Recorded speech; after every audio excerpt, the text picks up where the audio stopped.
Assalamualaikum warahmatullahi wabarakatuh. Shalom dan selamat malam. Perkenalkan, nama saya Tiara Astri Kabi dari program studi pendidikan kimia angkatan 2022 dengan NIM A251-22021. Saya dari kelas C. Di sini saya ingin menyelesaikan tugas mata kuliah saya, yaitu kinetika kimia, dengan judul materi reaksi yang mendekati kesetimbangan. Yang pertama, kita harus mengetahui terlebih dahulu apa sih sebenarnya kesetimbangan kimia itu. Kesetimbangan kimia ini menjelaskan tentang keadaan di mana laju reaksi maju dan reaksi balik dari suatu zat sama besar, dan di mana konsentrasi reaktan atau zat yang bereaksi dan produk atau zat dari hasil reaksi tetap tidak berubah seiring berjalannya waktu. Kesetimbangan kimia juga mencakup terjadinya proses perubahan molekul zat yang dipengaruhi oleh perubahan konsentrasi, tekanan atau volume dari molekul tersebut, dan perubahan suhu. Banyak peristiwa dalam kehidupan sehari-hari yang merupakan proses kesetimbangan. Contohnya seperti perubahan wujud cair, reaksi kesetimbangan dalam tubuh, dan reaksi dalam mulut. Pada umumnya, reaksi-reaksi kimia tersebut berlangsung dalam arah bolak-balik atau reversible, dan hanya sebagian kecil saja yang berlangsung satu arah. Pada proses bolak-balik, reaksi berlangsung ke arah pembentukan produk. Segera setelah terbentuk molekul produk, terjadi reaksi sebaliknya, yaitu pembentukan molekul reaktan dari molekul produk. Ketika laju reaksi ke kanan dan ke kiri sama dan konsentrasi reaktan dan produk yang berubah, maka kesetimbangan reaksi akan tercapai. Henry Louis Leclerc tahun 1884 berhasil menyimpulkan bahwa pengaruh faktor luar terhadap kesetimbangan suatu asas yang dikenal dengan asas Leclerc yaitu sebagai berikut. Bila terdapat suatu kesetimbangan dilakukan suatu tindakan atau aksi, maka sistem itu akan mengadakan reaksi yang cenderung mengurangi pengaruh aksi tersebut. Artinya, bila pada kesetimbangan dinamik terdapat gangguan dari luar sehingga kesetimbangan dalam keadaan terganggu atau rusak, maka sistem akan berubah sedemikian rupa sehingga gangguan itu akan berkurang dan bila mungkin akan kembali ke keadaan setimbang lagi.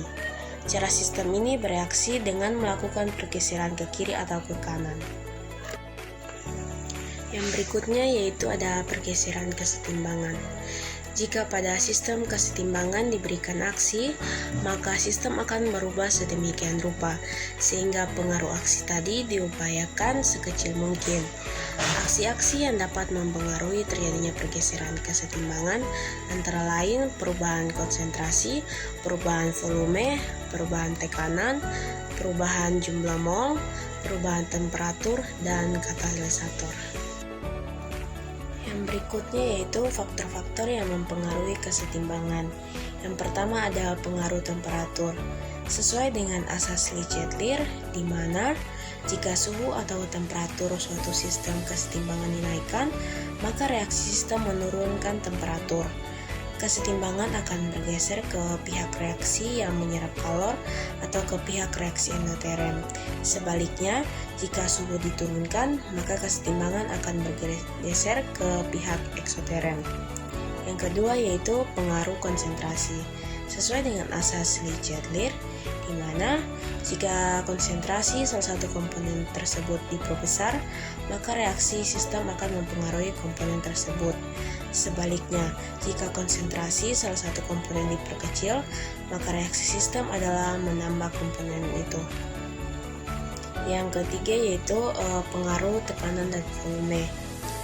Penambahan tekanan dengan cara memperkecil volume akan memperbesar konsentrasi semua komponen. Sesuai dengan asas Leclerc, maka sistem akan bereaksi dengan mengurangi tekanan. Sebagaimana diketahui, tekanan gas bergantung pada jumlah molekul dan tidak bergantung pada jenis gas. Oleh karena itu, untuk mengurangi tekanan, maka reaksi kesetimbangan akan bergeser ke arah yang jumlah koefisiennya lebih kecil. Sebaliknya, jika tekanan dikurangi dengan cara memperbesar volume, maka sistem akan bereaksi dengan cara menambah tekanan, dan menambah jumlah molekul. Reaksi akan bergeser ke arah yang jumlah koefisiennya lebih besar. Baik, yang berikutnya kita akan mengerjakan latihan soal. Di sini diketahui reaksi kesetimbangan dan nilai K pada 1000 Kelvin untuk reaksi-reaksi di bawah ini.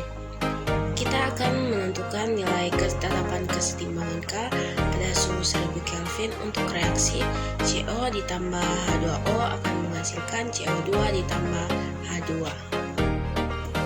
Baik, untuk penyelesaiannya di mana di sini kita akan menggunakan reaksi dari CO dan H2O ini. Di mana untuk CO ini nilai K-nya itu sama dengan 1,1 dikali 10 pangkat 11 yaitu K1, dan H2O ini nilai K-nya itu sama dengan 7,1 kali 10 pangkat 15 yaitu K2.